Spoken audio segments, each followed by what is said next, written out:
Hey, Thomas, how are you? I'm fantastic. Awesome, awesome. This is Mike with the First Alaska Nerdom, and Thomas is my we're co-hosts here. And this week is our main show, Hmm. and it was a very I think we did a little pre-conversation here, and we were both very taken. I think with one of these movies, for Uh-huh. sure. It just was a complete surprise. And this week. We'll get into it here in a minute. But Joseph Kolinski, I think I might be butchering that name, but yeah, Kosinski, yeah. Kosinski, not Kosinski, yeah.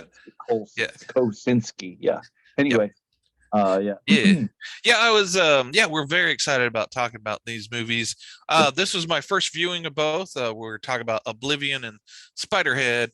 Mike had seen Oblivion, but Spiderhead was a mystery to us. But yeah, was reading for a show or grab bag.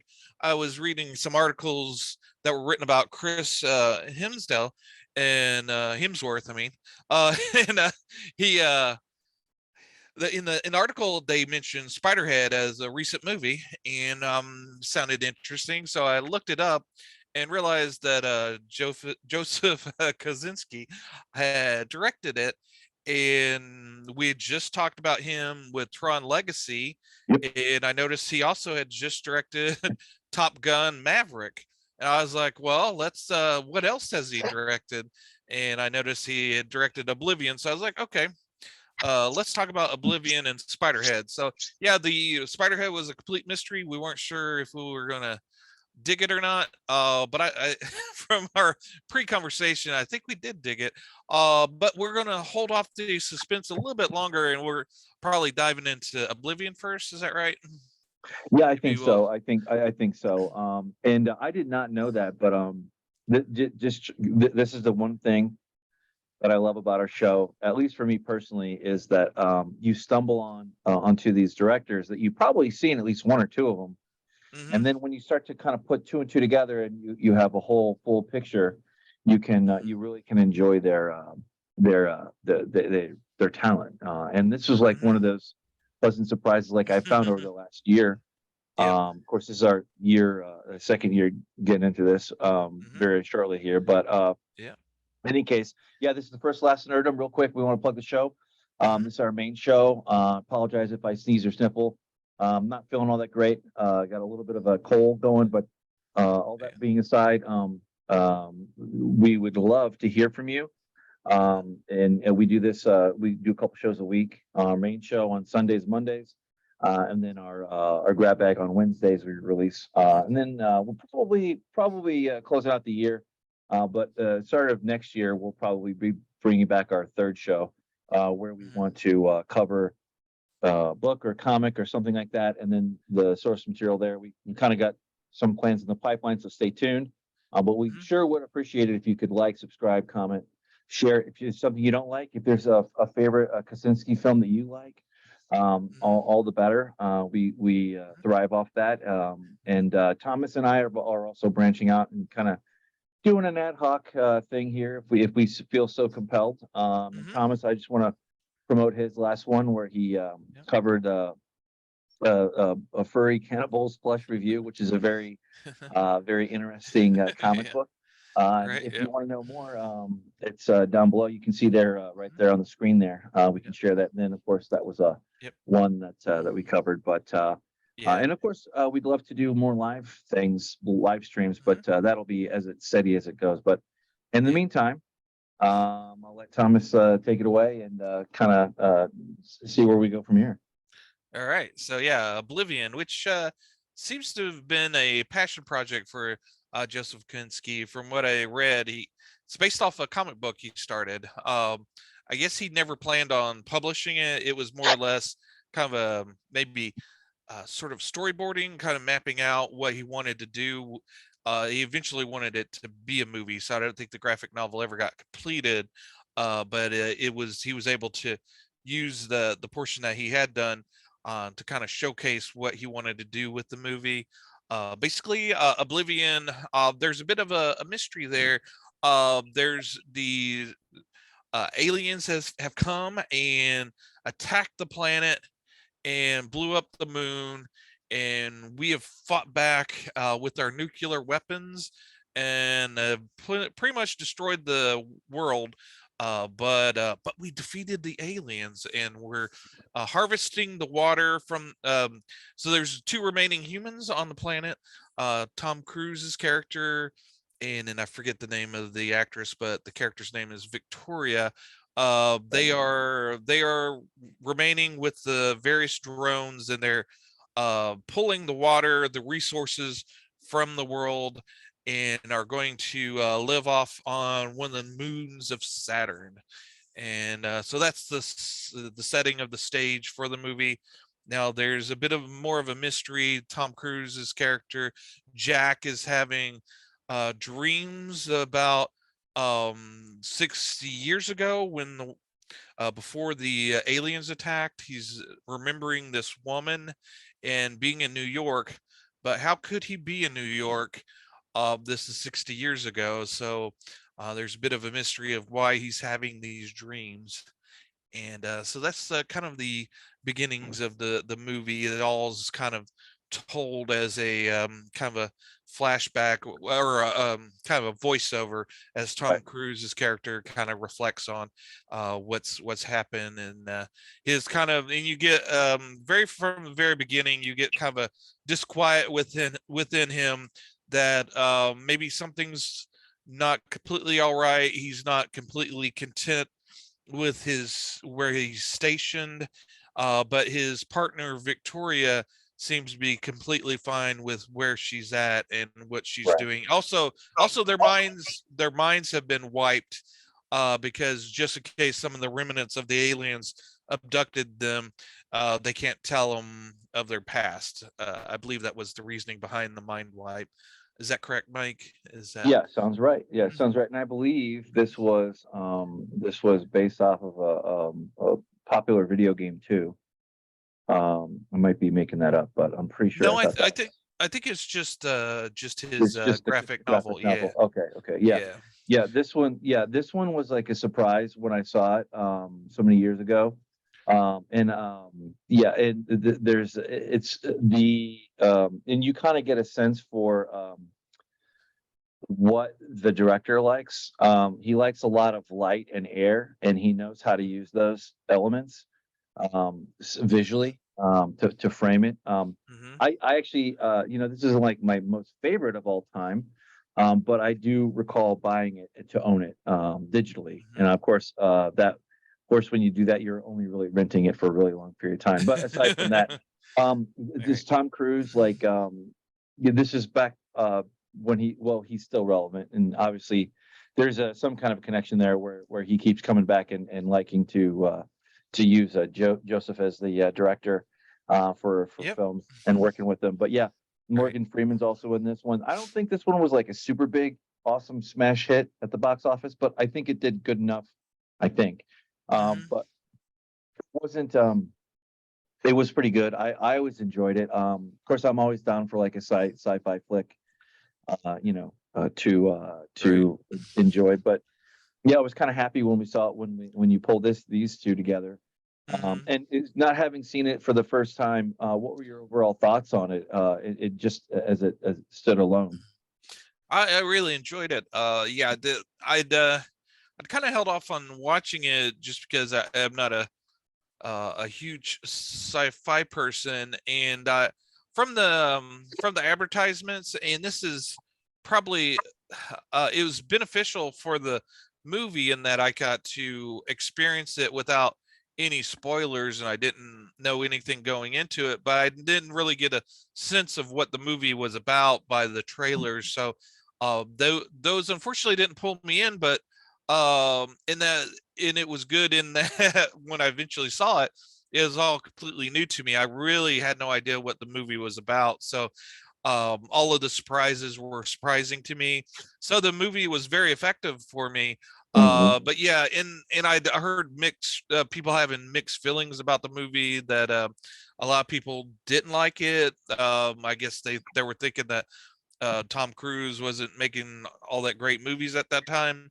However, at that time, both Oblivion and I think a year later, Edge of Tomorrow came out. I loved Edge of Tomorrow, and now I love this movie as well. So, Yep. I've learned not to trust anyone with about horror movies, which I guess I need to go at that with sci-fi as well. It's like you really can't listen to the audience, I guess the I guess the normies, I guess, because the yeah I really enjoyed it. The movie, especially the opening, and when Tom Cruise is Jack is the character, is kind of traversing the landscape because he's the Mhm. only one that is allowed to go down on the planet and kind of fix the drones and kind of do reconnaissance or whatever.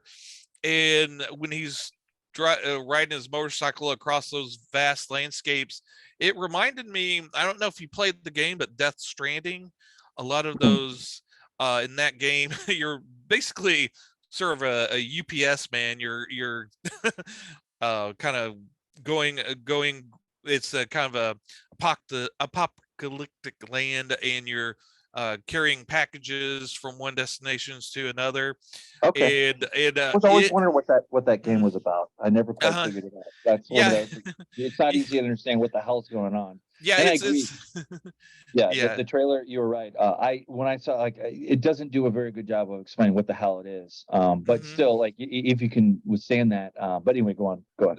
Oh yeah, and I was just going to add that yeah, the game is, I think, is kind of, the landscape is kind of based off of sort of the Icelandic look of those mountainous looks, and it really and this movie reminded me of that. And I found out on doing a little research after watching it that it was, parts of it was filmed in Iceland, so I guess that's why it kind of has that feel. And then also the technology is kind of very clean looking, very utilitarian, which also the Death Stranding kind of has that vibe to it too, a very clean, modernistic.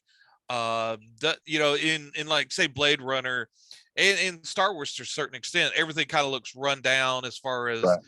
the equipment it kind of lived in. However, in this world, it's very spotless, very kept well, and except for obviously the the cities that are destroyed and whatnot, but everything that's their current technology is very clean and very very very white, like you were Right. saying. And I think in one of the comments of the director, he wanted it to be a stark contrast to the darker sci-fi movies like Blade Runner and Alien. He wanted it Mhm. to be very bright and in the daylight for most of the movie. Yeah, it's very bright and airy, and you get a sense for this world. Mhm. It definitely tells a tale. And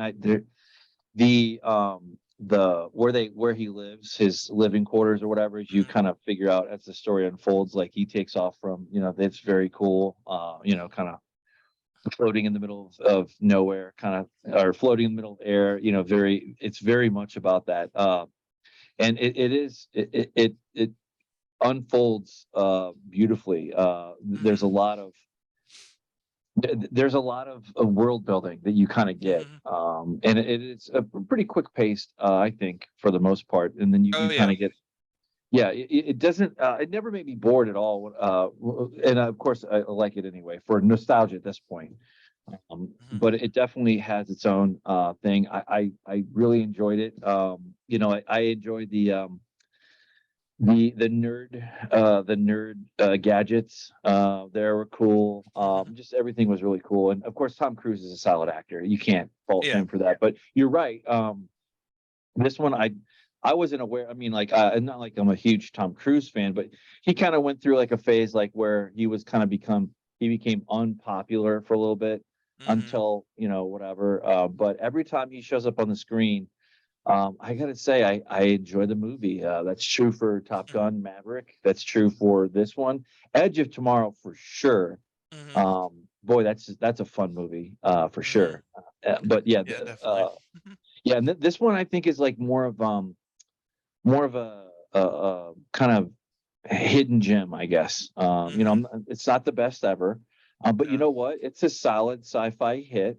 It has its own thing. You know, do I think there needs to be a sequel or prequel made for it? Probably not. I think we're fine with Yeah. what we have, but yeah, Yeah. it's still, it's really, really cool. And you know, you kind of find the underground, and there's some shenanigans going on there with, I don't want to say clones, but I don't think it's clones. It's like, there's a lot going on there. Like Right. where Yeah. he thinks Yeah. he's the only one, and he finds out no, he's one of many different ones, and they do wipe their memories. And in any Yeah. case, Yeah, and it's for a reason that's not clear to them until afterwards. Yeah, the movie is let's see, kind of lost my train of thought, but yeah, the plane that or that I guess, would you call it a plane or a helicopter or whatever? What kind of craft is it? A little I chopper? yeah, Um, plane or I don't know what, I don't even know what they yeah, call it in the movie, but like yeah, yeah. it's just really cool. The yeah, it was the guy that designed it. I forget his name, but he designed it, and he wanted it. He kind of did it like how Kubrick did it in 2001. By Kubrick went to like NASA engineers to kind of help have their opinion on how they designed. Yeah, Daniel Simon. How they would design future crafts, so it would have a more utilitarian design to it instead of adding on all these trinkets and gewgaws and all that stuff to make it look cool. right, He wanted it to look like how it would in the future, and Daniel Simon, he wanted to do that as well. He wanted it to be cool looking, but make sense. You know, it wasn't right. just there because they didn't have. And this is before the new Dune, but I think in the quote he said didn't want little wings on it just to make it look cool. So Mhm. but yeah, so and I think as far as the controls, Tom Cruise had a say in that too, because he's a pilot as himself, so Right. he wanted his input on that. Which, you know, some people could say that maybe he's being a little overbearing, but I think, or pushing around his star power or whatever. But I think he's really invested in the movies he makes. You know, you can say all you want about him personally, which neither one of us know him personally, so we're Nope. going to leave that to, you know, the gossip magazines or whatever. But as Yeah, far as has as no far as an bearing actor, on yeah, yeah. on yeah, as far as his roles and how he does his movies, I mean, the end results, the thing that you have to judge it on. And most Super. times, you know, there's not a lot of movies where you that Tom Cruise has been in where you can completely say it's a total stinker. You know, I can't think of very many. Um, No, and you know, this kind of goes back to like where we kind of dance around this a little bit here and there in our main show without tackling it directly. But yeah, again, I agree with you. Say what you will about Tom Cruise. Like you said, he understands the audience, and he knows how to make a movie or finance a movie or give the audience mhm, what they want. He knows that very, very well.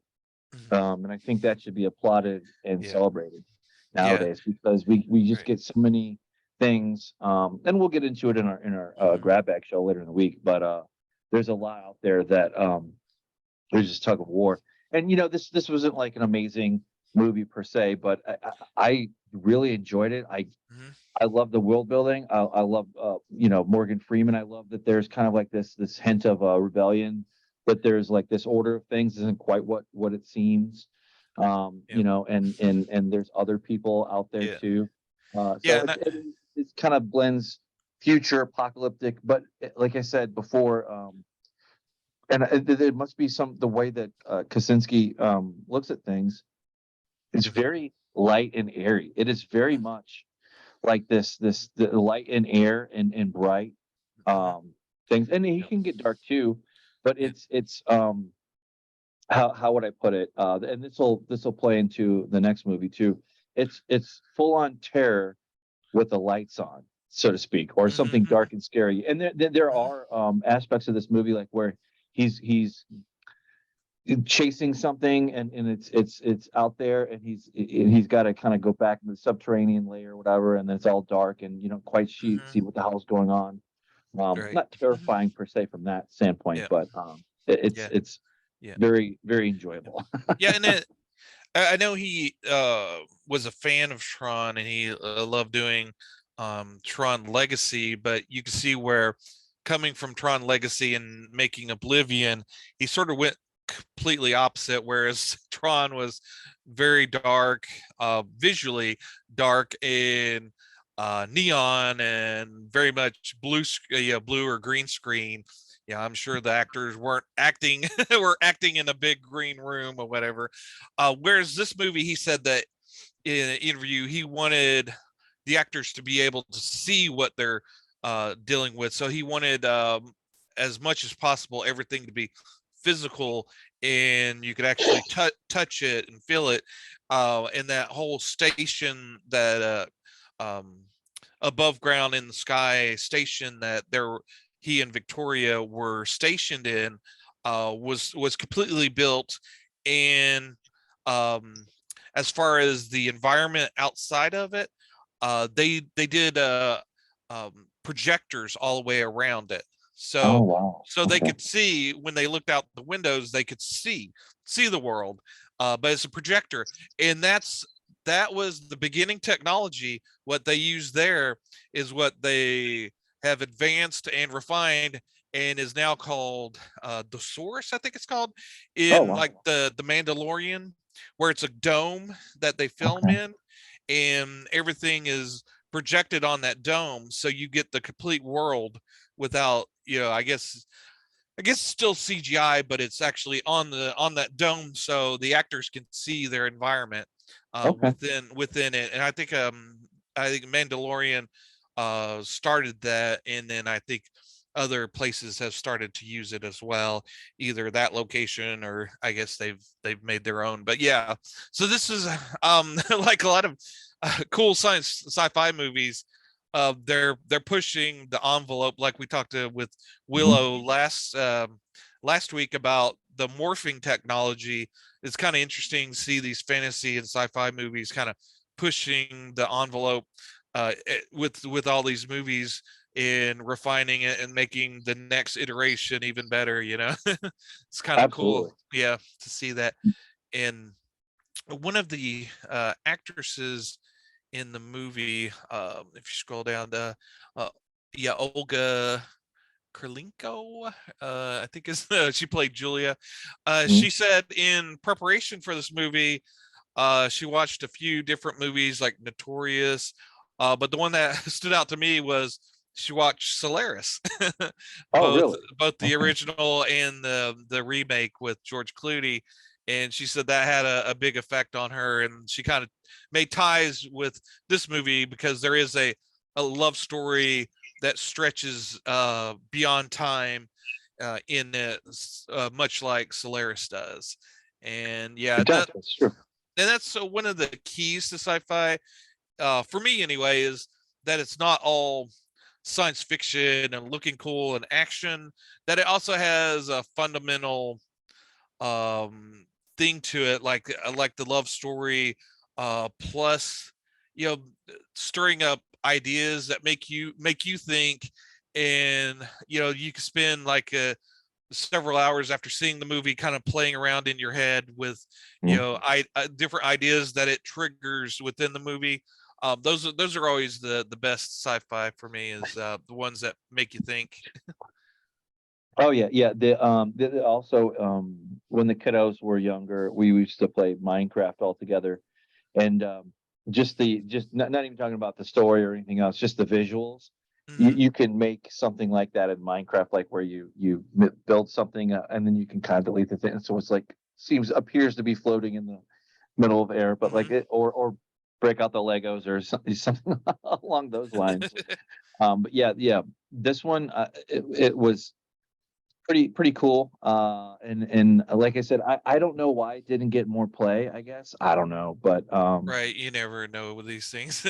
And then I also that actress Andrea Riseborough. She in one of the interviews I noticed there was a quote on IMDb where she said that there's two really bad experiences that she had, and one of them was making this movie. So Oh wow. I don't know what the story behind that is. It doesn't go into detail as far as um what why she felt that way, but yeah, that's kind of interesting. So I guess not Huh. everybody had a good time on the movie.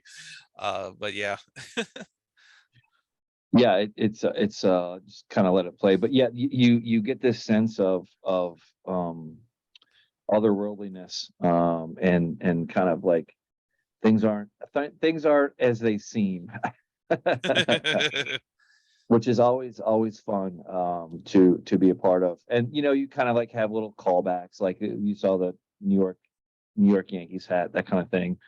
Mhm. And like what the heck is going on, and kind of like just the aesthetics were very pleasing. Yeah, that's what he was chasing. Those monsters were like trying to mess him up. That's what it Mhm. was. Yeah. Yeah. But anyway, I don't know what those are Yeah. called, but this is like one of those ones like where it could have been bigger and wider.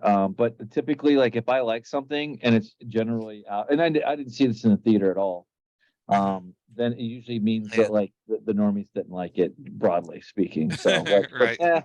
this is my luck. But in any case, yeah, and I was gonna say too, not to say that Joseph Kosinski has like a type of movie, but like Mhm. you know, there is some reoccurring themes that kind of pop up Mhm. um Yeah. for it, like I said, like light and air, these kind of this hidden thing, hidden away, kind of, but Mhm. out in the open, I guess. I don't know how to put it. I might Right. find words for it later on, but we can take a stroll through the things here. But like, what was your favorite part of this, generally speaking? um I'm not sure. The one of the things. Let me. Um, I I really like the beginning, the whole how how he constructed the world to be kind of isolated, and it it sort of epitomized the two characters. She was basically Victoria's um in this sort of structure above the world, Mm, in this pristine structure, with no issues, um and her mind's clear. She's very happy. She's There's one reoccurring thing. The command center will reach out to her and say, "Are you a great team?" She says, "Yes, we are." She's very content with her world, and it's reflected in her world, in her little perfect place above the sky. Whereas Jack's world, he's most comfortable down on the ground on Earth, right, uh, and everything is still and very placid. But from the surface, there's trouble, because there's all these crumbled cities and whatnot, and that's sort of his demeanor.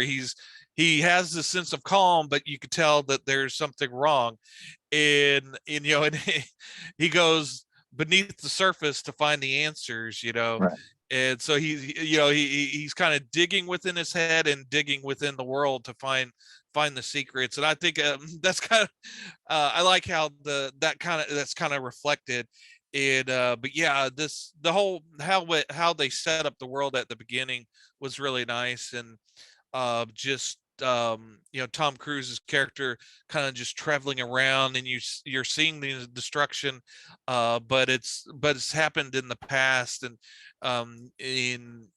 but he's still coming to terms with what's happened, with a mind that's completely blank, but he's again like the surface of the world. He's trying to dig in and find the answers within the world and within himself. Right. Yeah. Yeah. He's the type that he kind of isn't happy with like the surface of things. Hmm. And if there's like Right. just a little kind of Yeah. peel or little Hmm. edge on his reality that just doesn't quite make sense, he goes to that. Hmm. Instead of kind of being like, oh, it's fine, it's nothing, oh, it's just whatever. He Yep. investigates. Very inquiring.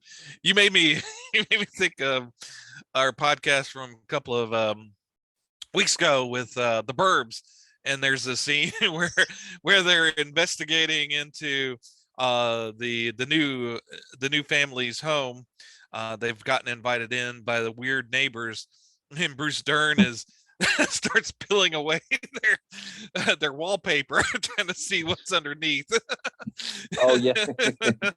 That was ad libbed by him in the movie. But anyway, getting back to this one, yeah, that's and Kosinski has a really good use of music. I know we'll talk more about that Oh with yeah. the Oh. second movie, but uh Tom Cruise's character Jack has kind of created in this very lush area of the world that he's found. He's found this old cabin and has rigged up power and a record player, and he plays the music. It's all, when you play music, you either have a choice of it being something that the characters don't hear but we hear Mhm. as an audience, a soundtrack as in played, but how he uses well, the score of course is played over everything, and it's something that the audience experiences, not the characters. But when there's music as far as songs and actual with lyrics and whatnot, they're organically played. Like Tom Cruise puts Jack the character plays them on a record player, so the characters experience the music as do we. And we find that in Spiderhead later on, which we'll talk about more. But I like how his use of popular music is used in this, and in that movie. It's very organic. It's something that you experience with the characters. Yeah, no, I agree with that. Yeah, that's so funny you said that too. Yeah, and that plays a big part too. Yep. Yeah, and when I watched this, when I watched Spiderhead, I also caught a Jordan Peele movie, Get Out, that has nothing to do with this week or whatever, but like I Hmm. hadn't seen that. And it was the music was also pretty fundamental, but like when they do it right, Hmm. it makes you want to stop the movie and what is that song or what is that Hmm. thing, it does draw you in. And this And is yeah. he is that kind of character, like where he's coming or going or whatever, and that is a good point, and it Yeah. definitely is in Spiderhead for sure, probably a little bit Mhm. more so than this one, but Yeah, still yeah, all the same. yeah. In both movies, it informs you a little bit more about the character, without being blatant or spelling things out. That's just another thing I like about the way he does his movies. He doesn't tell you everything. He lets it play out Right, and lets you figure it out on your own. right. And I didn't have any trouble with following this movie, but on reading some of the comments and trivia things, there's this I guess CBS reporter, reviewer, who had the confusion on the movie and had to go to some message boards online to have them explain the movie to him for him to I fully guess. understand, which which makes you wonder about the state of movie reviews at this point. But I don't know. Yeah, you might as well just go ahead and follow your favorite YouTuber or opinion head, or Yeah. influencer, whatever you want to call them nowadays, whatever the hell they Hmm. are. But yeah, this one, the thing that always stuck with me more is just the world, Hmm. and how everything looks. And they did a great job on it. I'm like, Hmm. that's why I'm just surprised it just didn't do better. But Yeah. I could see like where it was. Yeah, you don't think you need exposition to tell you exactly what's going Right. on, but I Yeah. could understand like where, Hmm. and that kind of plays out like with the trailer, and not every trailer is going to tell you. It's either going to give you, really, a trailer's purpose is to kind of get you interested in seeing whatever it is, Hmm. to kind of figure out. Maybe they kept that a little bit more cryptic than they should have. Right. Who knows? Yeah. But this is not like one that is like it's not hard to understand, but it's also kind of like one that, like, I hate to say this, but you kind of forget about the major plot points or whatever, as time goes on. Like it's unless it really made a big impression, and then this did, but it's just not that kind of movie, like where Right. it kind of like leaves you and it sticks to your ribs as much as some other movies do. Like conversely, Spiderhead, complete opposite, like where it just kind of it sticks there, and there's some this does it in a different way than Yeah. Spiderhead does. This is Right. more like, oh Yeah. man, what would I do? Or you kind of start it's more of like a daydreamy kind of movie, I guess, like where you look at the clouds and you kind of see like, oh yeah, what would it be like if this were the thing, and what would you do if you were in this character situation, and you realize Right. that like everything you've been told is a lie, Yeah. essentially, or Yeah. a part of the lie, that kind of thing. Yeah. And I always enjoy those storylines where it's sort of the character against the world, like everything you've been told is a lie, like Mhm. the X-Files, the conspiracy thing. There's another show that you may remember, you may not, called Nowhere Man, which is very much everybody's out to get him, but the but and he has to find out the answers. But yeah, it's those type movies where it's the protagonist against the world to try to figure out this big mystery that's kind of overwhelming him and the world, are always intriguing to me. Now how it plays out is it's always hinges on that. So if you don't have a good follow through to to why the mystery is happening, then the everything kind of falls apart.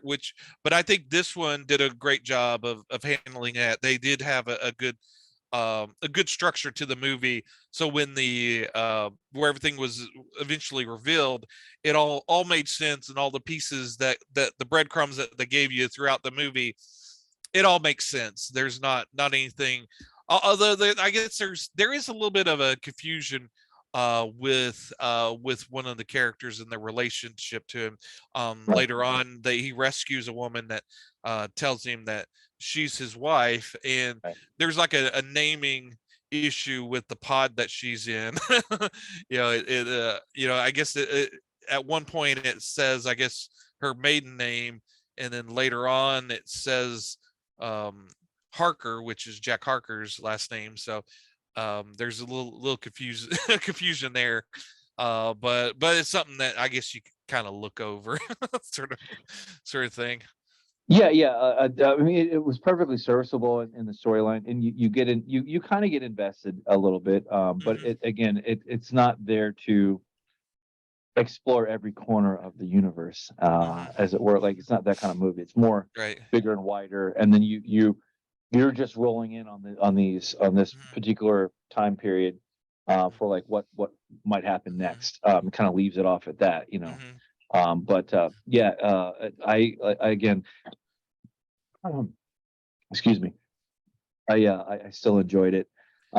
This is one that I like to revisit every so often, just because it's fun to watch. It's just a fun movie. It didn't take itself seriously. Excuse me.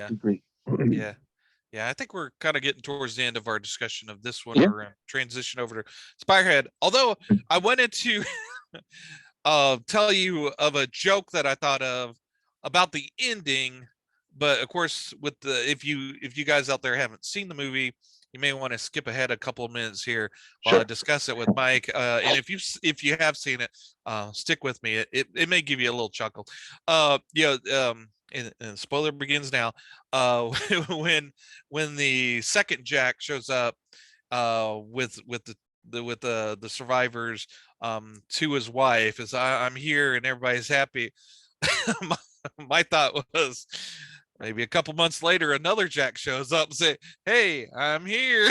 I've been thinking about you forever, and I've come back." And then Jacks keep showing up like ever so often, going, "Hey, I'm back." It's like, what do you do? What does Right, she right, do? You know? But exactly. yeah, no, but yeah, that was my joke. All right, so so everybody's come back. We're talking about Spiderhead. Wow. I'm just gonna say right out the off the jump. This is probably my favorite movie of 2022, hands down. Like it was total shock. Mhm, I didn't quite know what to think, mhm. like with Chris Hemsworth and those shades, but like the this one was an absolute joy Yep. to watch, and it Mhm. really screws with you sometimes, Yep. And as you kind of go through it, for sure. yeah, yeah, and I want to talk about the beginning of the movie because it's one of those, and this is good for a streaming movie, and unfortunately, this is a streaming movie, which I this movie should have been released in the theaters. It It should have. should have done gangbusters. It did get released. It was made in Australia and did get a from what I could read, it did get a movie theater release in Australia, and it was made in Australia to kind of stimulate the economy during COVID. But but yeah, this movie deserves to be found. It does not need to be hidden away on Netflix and buried under the trash that that They Netflix kind of spews out and does not. This movie needed to be promoted. But yeah, if you happen to run upon this movie, that has one of the best beginnings for a movie. Within, if you watch the first 5 minutes of it, if you're not totally hooked and want to watch the rest of the movie, I don't know who you are, because that movie, that beginning, uh, really hooked me in. I was like, what the hell's going on? Mhm. It was in it. To describe it, there's like a interview process going on where the guy's asking some very personal and traumatic questions, and the guy being interviewed starts laughing, and then by the end of it is laughing hysterically, and you're like, what the hell is this? Yeah, And yeah, yeah. The first brush of like, what the hell's going on? You find out real quick right away, like, okay, we're in a jail, and mhm, this is like a different kind of jail, uh-huh, and it kind of just you kind of start you start the process of like what's going on, and mhm, they didn't do too many. Sometimes if they do like an interview scene like that, and get pretty boring pretty quick.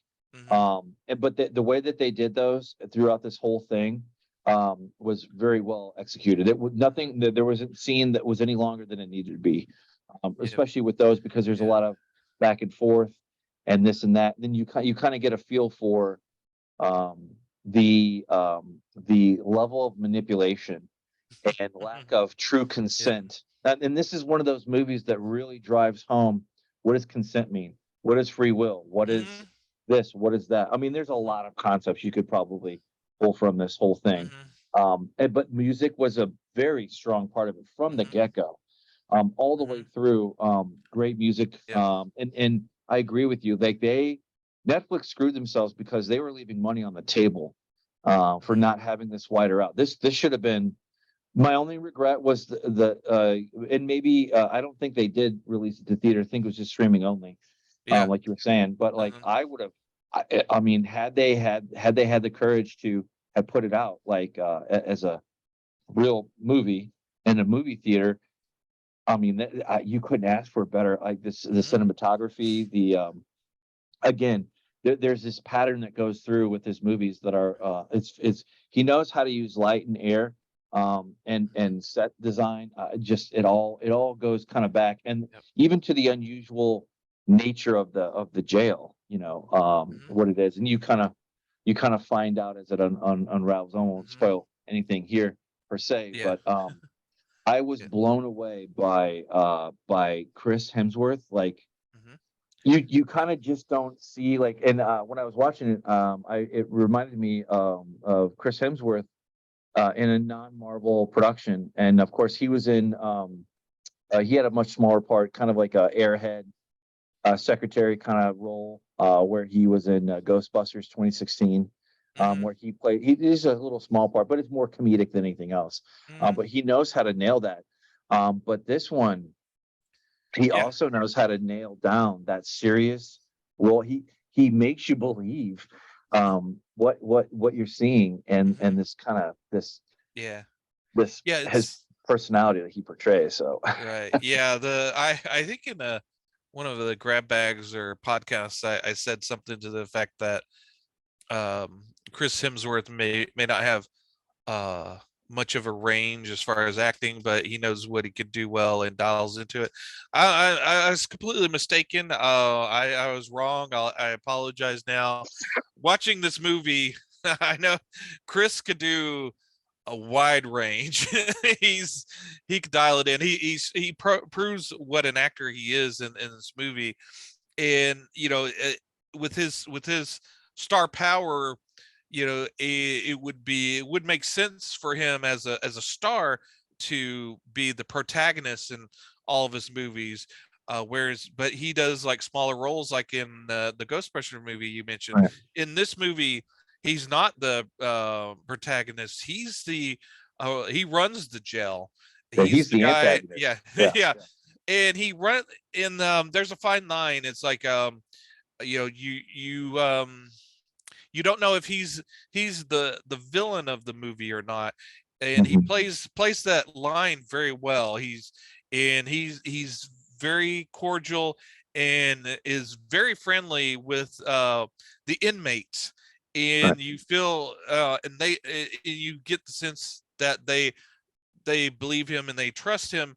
But there's something a little sinister and something off about his character from the very beginning that you sense, and he plays it very well. You have that sense of oh, there's something wrong with this guy, but there's also this feeling of I don't mind being around this guy. He's fun. He's fun, Right.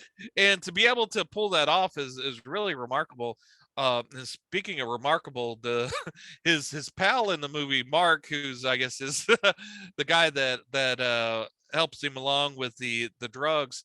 I noticed something in the credits. His name's not Mark for this movie. If you go back to the list there, he's listed as being Verlaine, but Hmm. everybody calls him Mark, which is Mark is the name of the actor. It's funny. That's funny. Yeah, That's weird. that might just be, maybe chalk that up to, it was a Netflix production, and maybe, I don't know, but well, for crying out loud, they have Chris Amnesty, which is, I'm not gonna say what relevance that plays, but that's not really his name. I mean, Oh that's yeah, I guess that's their last name. That's kind of weird. yeah, Okay, yeah, that's weird.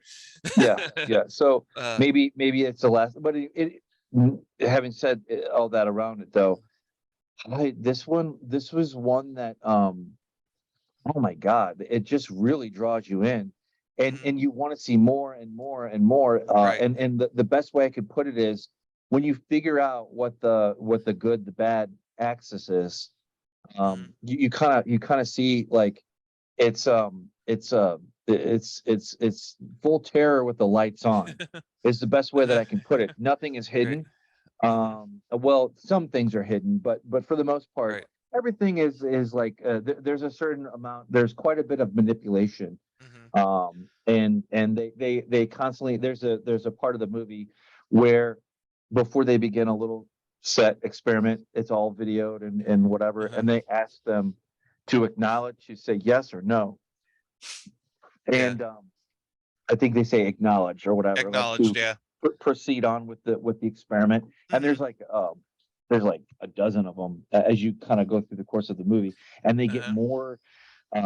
They dip into territory, very very dark territory, Mhm. like very Dr. Mengele, Yeah. Yep. but Nazi kind of like human trial kind of thing. But like these people, do they? And then it kind of goes back. Well, I know they're prisoners, but do they really have consent? And I think it kind of comes back again and again. No, Right. because it's not just open-ended. As one, you can't have true consent if you are lied to, and that goes on here. I'm not going to go on to where it does or doesn't apply, but then the other side, like environment, where there's definitely a power structure there. Yeah. The concept, and it sticks with you. Yeah, it definitely sticks with you. And I think the Oblivion didn't have the it took itself very seriously, and the characters, none of them had those zany one-liners and that you would find in a Marvel movie. Now this movie had a sense of humor to it, but there's humor in it. There's things that I laughed out loud about, but it all made sense within that world. There wasn't a moment where Chris Hemsworth or any of the other characters in the movie almost turned to the screen and said, a wacky one-liner, which was totally out of character, like in say in a cheesy horror movie or a Marvel superhero movie. Everything's very organic, and what you would think a character would say in that moment. And again, that goes with the music as well. All the pop music that's played in the movie is piped through Chris's iPhone or cell phone. And so it gives you an insight into the mind of the character as well, which again is a reflection of Oblivion as well. I love that he uses none of it's sort of thrown away. It's all in use to the story and crafting this vision of what's going on. It's I a lot of times when a pop song or will pipe into a movie, is like, oh yeah, that's just there to just to stir up the audience, or just to kind of stir up a emotion that wasn't earned within the story, whereas this is in service with the story, kind of amplifies the story. It's not there as a replacement for something that wasn't originally there. Yeah, they do a very good job of weaving all that. Everything has very good balance to it, and without giving it away too much. This has a alternative take on what is a zombie, that kind of thing. Like, and that's not my observation. That's my girlfriend's. When we watched this, she mentioned, oh my God, zombies, and I was like, I didn't think about that, but yeah, it's true. There's a certain point in the movie where there's a climax that happens, and then it's kind of like, go get them, go get them. And the other thing too that I think that is, it takes issues, and it really does a great job of taking issues like gaslighting, manipulation, consent, scare, terror, fear, all these complicated things, and breaks them down in a way that the audience grabs a hold of. Like, again, this is another one of those great movies that, like, where you're not beat over the head with if you can imagine any one of those concepts that or any other half dozen, I'm sure you could pull from it, just off the top of the head, where you're not beat over the head with it. You slowly are slid into this storyline, and you kind of understand where these characters are very human. And that's one thing that is very interesting. That there's judgmentalness, there is us versus them. There's all kinds of wonderful things. That's why I say, like, this really. I mean, I was still thinking about it hours later after it was said and done. And this is probably I love Oblivion as a nostalgia pick for me. And there's nothing wrong with it, but these are two different movies that are on two different levels for sure for what they do. Yeah, and Spiderhead, yeah, there's a lot of previous movies, like you said, your girlfriend pulled in the zombie element of it. Chris Hemsworth is very much Dr. Frankenstein in this movie. Oh yeah, I didn't think about that. That's another this is like, and that's the best movie, like, for the audience to decide, well, what is the core thing. And you can even argue, but you can even debate over, like, which the setup here. And I'm not going to go beyond the title or the little paragraph there, but they are medical subjects, and there are a strong correlation to that and the main gist of the movie. And there's a lot of different things that are going on, to where you get to the kind of the nut of the story, like what he's really after, what Chris Hemsworth, what that doctor dude is doing. Of course, there's the protocol committee. Yes. I'll say that tongue in cheek, but in any case, and then Chris Hemsworth character, his assistant Mark. I find myself investing a lot of my emotions into him because you can really feel his struggles with what's going on, and he was the most sympathetic character to me that I invested most of in.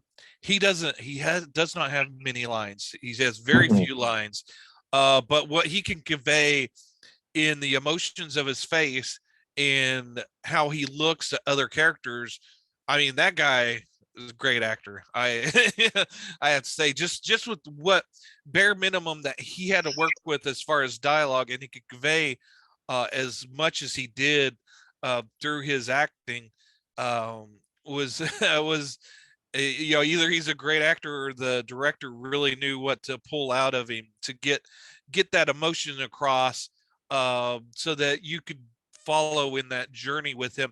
Not to take anything away from the protagonist, the Jeff character, that's the main character of the story that's done by Miles Teller. He's great in it as well, and you do get invested with him, but he does have a kind of he's in prison, so he has something got him there. So he's sort of a tarnished character that you learn to side with him and feel a lot of emotions for him and some of the other protagonists in the movie. But it's kind of a journey with the character, with him coming, because he doesn't like himself in the beginning either. So you kind of have to kind of grow with him. Whereas the Mark character, you immediately feel attached to him and are there, and it's like, okay, well, he's in a situation that he's stuck in and that he's maybe having second thoughts about, but yeah, you really immediately kind of attach to him. But again, you also there's this is a movie where I'm not sure if there is bad guys in it, but you understand their motivations. Their motivations are very clear, and they're not doing it just because I'm evil. Everybody has a goal within the movie, and they're trying to reach that goal. And it may be just to get out of prison, but to serve their time and get out of there in the best way possible. But everybody makes sense. There's not any cartoonish motivations for any of the characters. Now, Chris Hemsworth's character is very performative, and he's acting for most of the people in the prison. He may be his truest self with Mark, but with everybody else, he's performing for them. He's pretending to be their friend.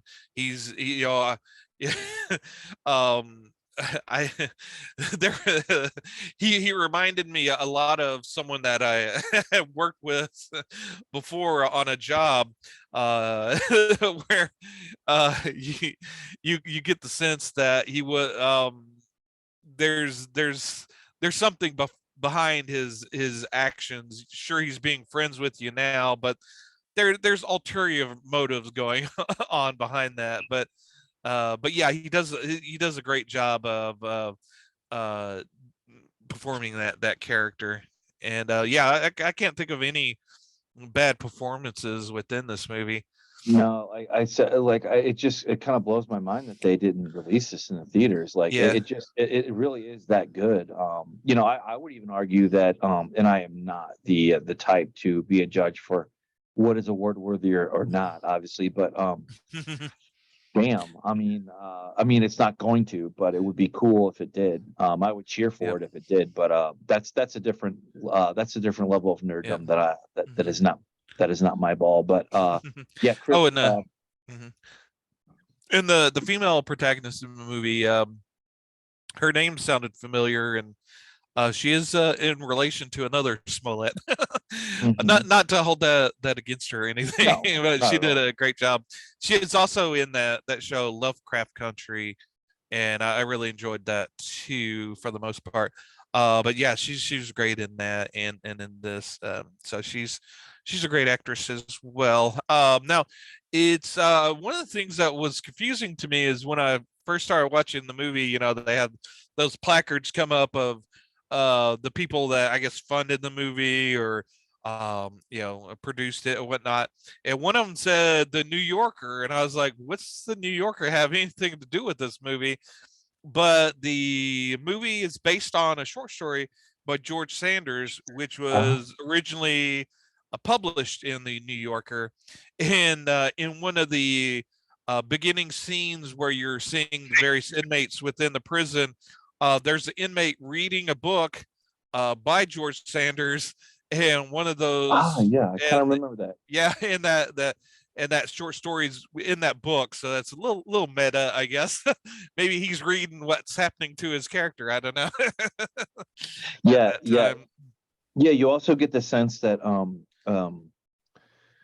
Chris Hemsworth doesn't you know that he's the type that he knows exactly where every little thing is. Yeah. Um, and that was brought to my attention by my girlfriend as well. But yeah, and he's totally that type. Yeah, Yeah. what you see is what he wants you to see. Where you are is where he wants you to be. And I think he definitely has ego, bigger than Yep. Yeah. the sky Yeah. that you Yeah. see. But that was another part of the movie that was just beautifully done. Hmm. You kind of get this sense of you're in and out in different environments, and Right. Yeah. Yeah. His character maybe to relate it back to Marvel. His character remind me also a little bit, you know, Frankenstein, but also of Doctor Doom. You know, mm, in that oh yeah, he has all these designs, and and like you said, he has everything figured out to the minute detail. But right, his ego and his thought that he's a master of these people, that's his weakness, and his possible downfall is that, you know, he thinks he has all of his bases covered, and he doesn't right. have to maybe second guess or check anything. He thinks everybody's playing the game that he's set up, and you know, and maybe there's someone that's kind of thinking a couple of steps ahead. Yeah, yeah, Yeah. you kind of get this, and I don't want to give it away, but Mhm. there's this part there where you realize these people are being manipulated 100%. Yep. Like where even down to like where they could have moved on with the next phase of life. Mhm. Um, it keeps getting built up higher and higher and higher and higher. And there's also some like just like jaw dropping like putting you can't help Miles Teller is the main protagonist, and he Mhm. what's his name in the movie? Good grief, Jeff. That's right, Jeff. Mhm. Jeff, you really not just and I agree with you with the Mark character. Like you're just like he in a way is the audience in a Yeah, way. absolutely. Yeah. Um, Yeah, absolutely. the audience, but you can't help but kind of put yourself in Jeff's shoes, especially like, these experiments happen, and certain things happen there inside the experiment, and then the after of that, and these poor people are just being, even the people that you kind of find out a little bit more of their background about, like, who they are and why they're there. There's also kind of a storyline of like, these people are not like hardened, criminals, so to speak, or so to say. I mean, there could be some debate there, but there's innuendo in that movie.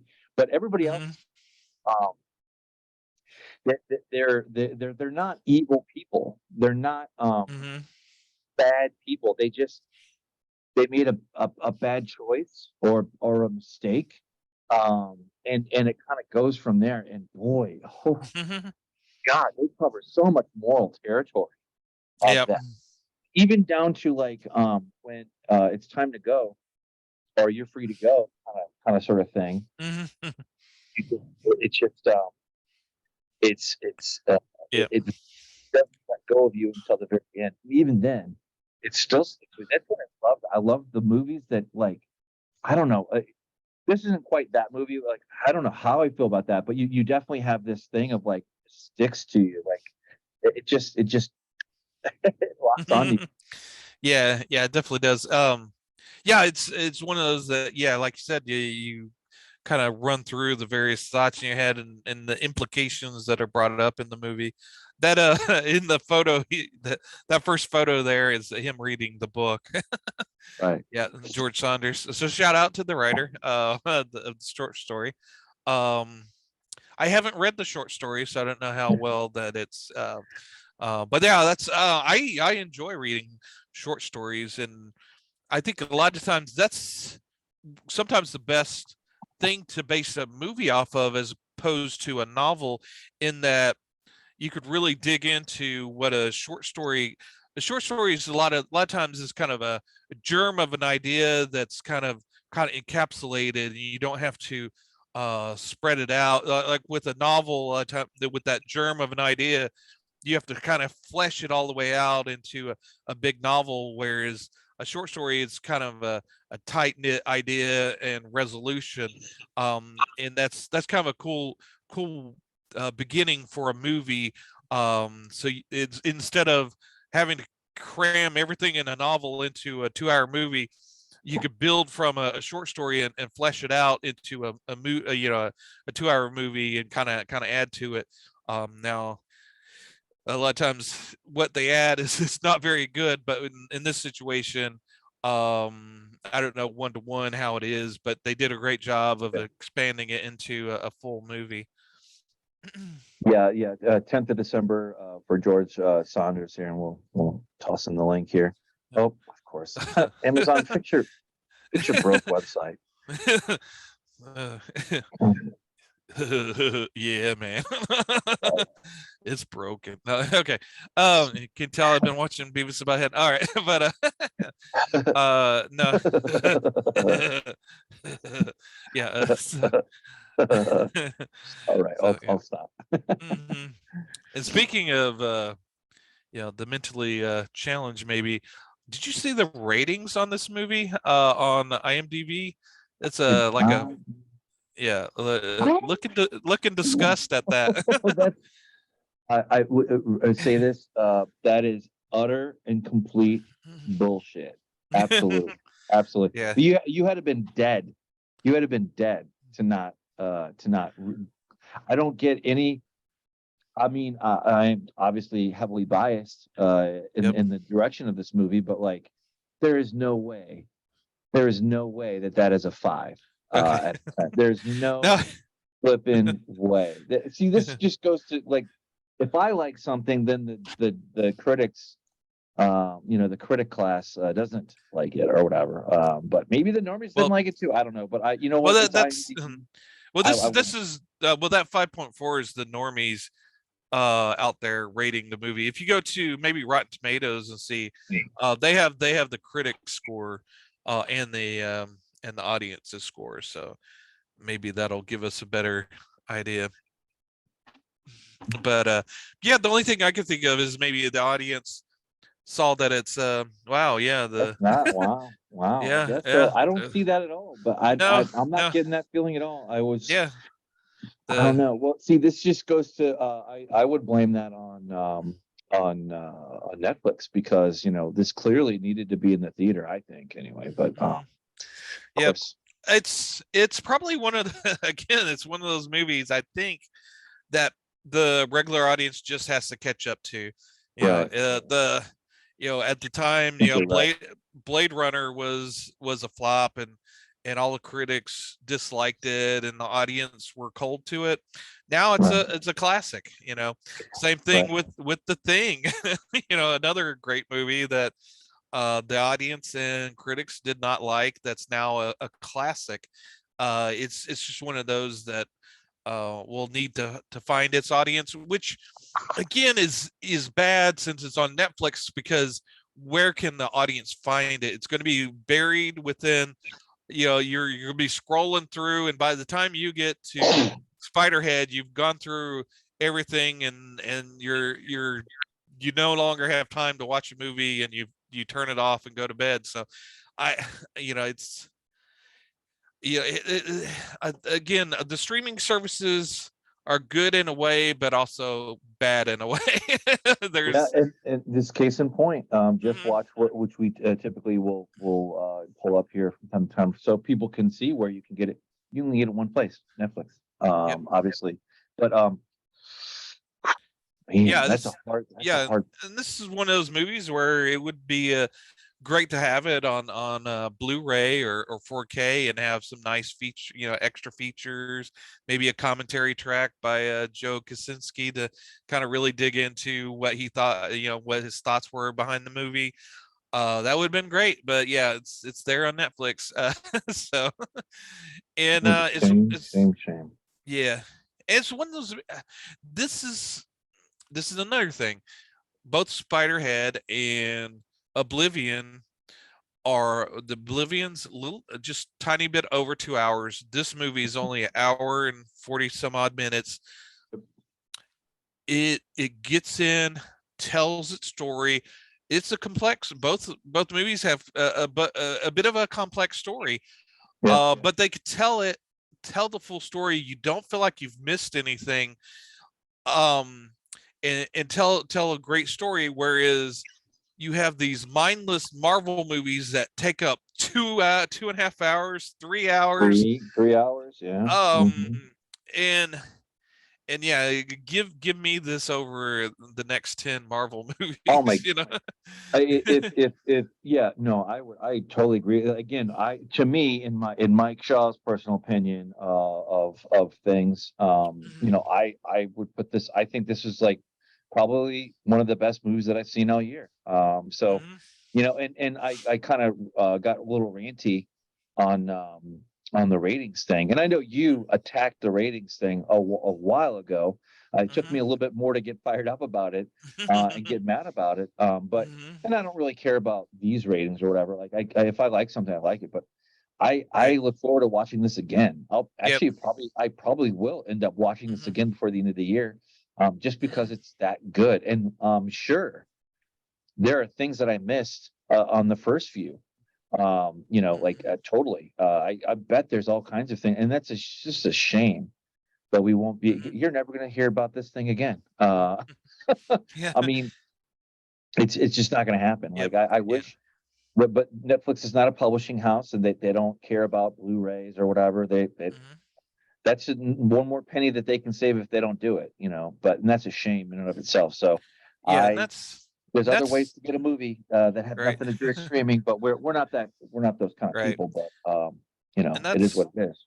that's one of the services of what we provide is, we talk about movies. Of course, we talk about movies we love and reminisce about them, but we also have a tiny platform to promote movies that we find that we love, and maybe introduce it to an audience out there who then can introduce it to their friends and loved ones, and maybe cause a tiny ripple effect of getting people out there to watch this movie.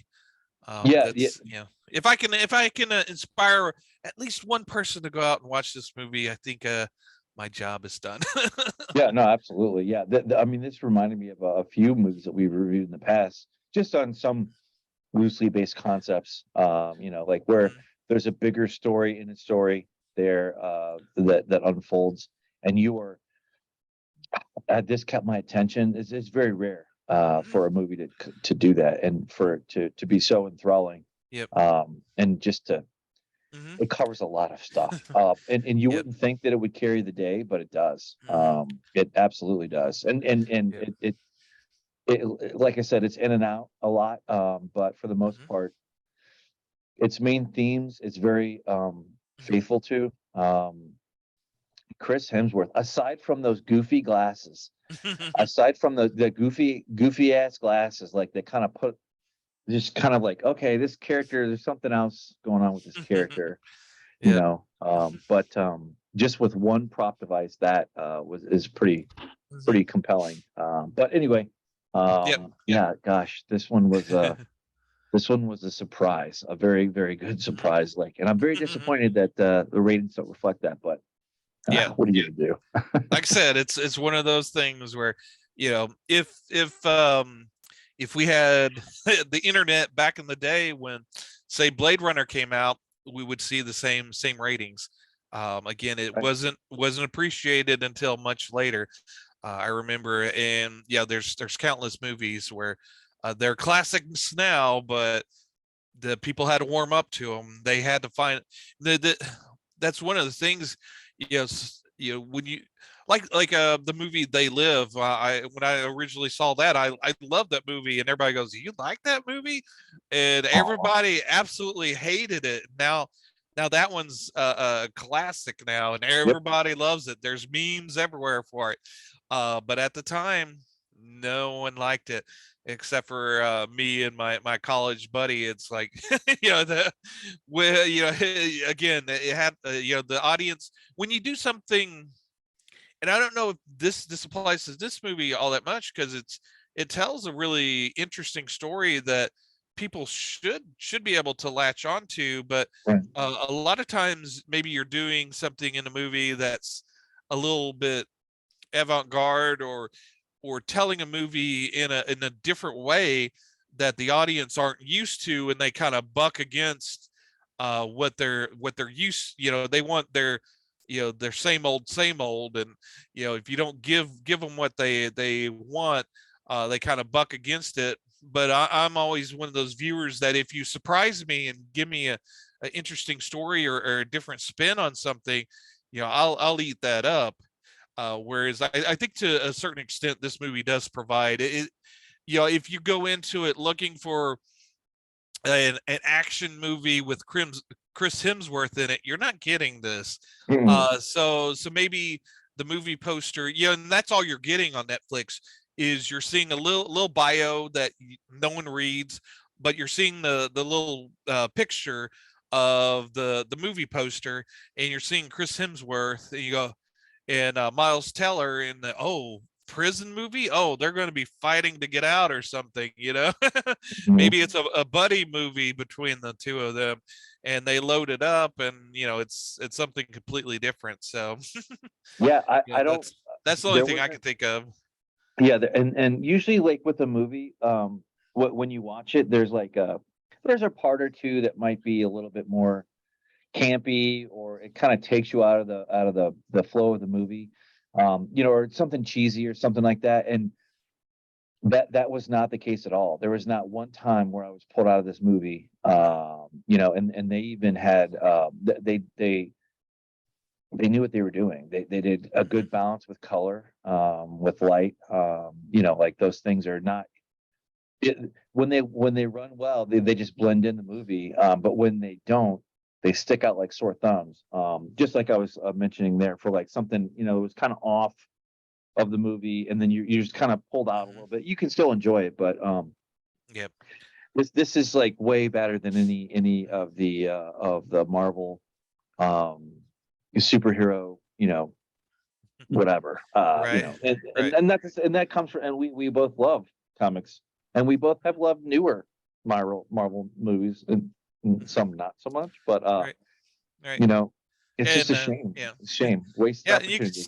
you can still tell a great story like with Andor. I know you haven't caught up with that yet, but Right. Andor told a interesting and engaging story within the Star Wars universe. But Mhm. I guess from what they're saying, it didn't really find an audience because I don't know what the audience wants at this point.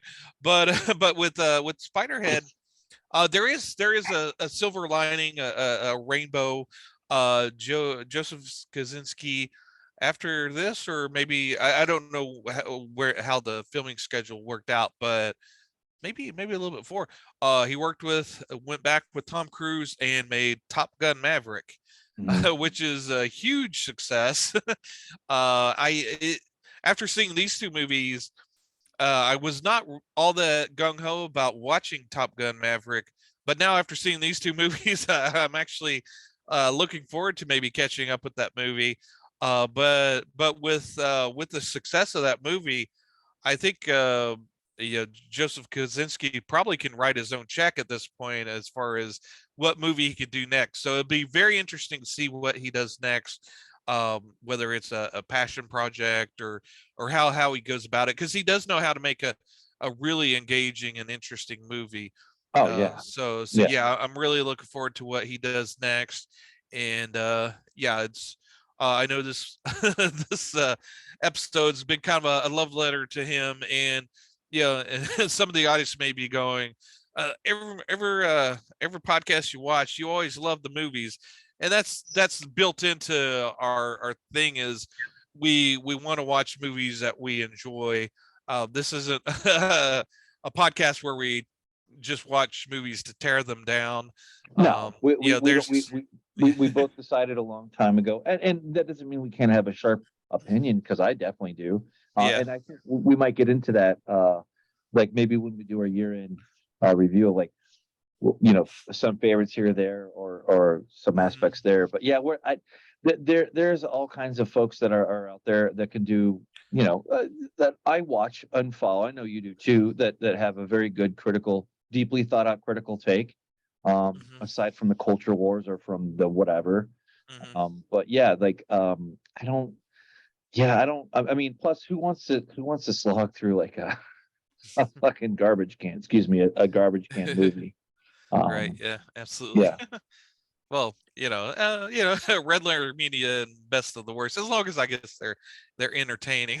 right. But yeah, yeah. No. I guess some of those movies they have to kind of drag themselves through to do the comedic gold that they do Sure. afterwards.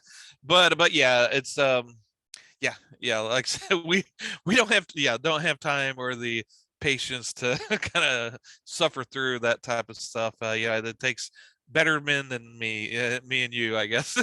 Right. but Right. but Yeah. yeah, definitely recommend on both movies. Yeah, I'm trying to think of what else we could say, but I think we've kind of, without going into spoilers, we've kind of Yeah. Just to hit. say that, it is a little bit of a love letter to Joseph Kosinski. And the thing is that, with the Maverick movie, like that is how movies used to be. It's the quintessential. Um, you just want to go see a Mhm, movie, and just be mhm. entertained. Yep. And it definitely does it. And I would, maybe we'll cover, maybe not. It's probably a little bit out of our purview, for as far as it goes, but Oh, there's a one little bit of question. a sci-fi thing to it, a little bit. Yep. Outside of um being right there when you type in spider to look for a Spider-Man movie, what's the meaning behind the name of the movie? That I was just wondering that. I was gonna Google it here, live, but while we do the show, but I'm not sure. Do you Yeah. have an answer? No, I don't. I was Hmm. kind of puzzled about that. So you fans out the audience, find out the answer to that, and or come up with the answer for yourselves, and give us it down in the comments down below. What is a spider head? And we'll leave it there. We'll leave it. Leave it and on that Yep. bombshell. Right. On that bombshell. This has been our weekly show. Kind of going back to our thing. We'd love to hear from you. Mhm. Tell us why we're wrong on this one. Like, I doubt it's going to provoke anything because nobody's really talking about it. That's a shame. Yep, And it did absolutely. come out in June on again, but Mhm. again on Netflix. It would be cool to. It'll be cool to have anything extra come out from that. If there's any kind of thing, and you know about it, let us know too. But like, tell Mhm. us if you were bored with it, if you liked it, or if you loved Oblivion. You thought we're both off our rocker. Sure, we'd love to Mhm. hear back. But yeah, this one was a very good, pleasant surprise. That thriller kind of Mhm. yeah, that jump into the psyche Mhm. sphere of Yep.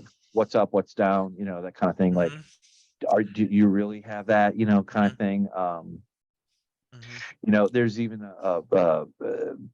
well, it covers a lot, but it's Mhm. hard to pin down one Yeah. because there's so many great ones. But with that being Yeah. said, Yeah. anything else, my friend? Yeah. Yeah. It just made me miss all of those thrillers that used to come out, like I guess in the fall when after the summer blockbusters, you had a string of really cool, interesting movies that would come out during the fall that weren't blockbusters, but were very engaging and would find an audience.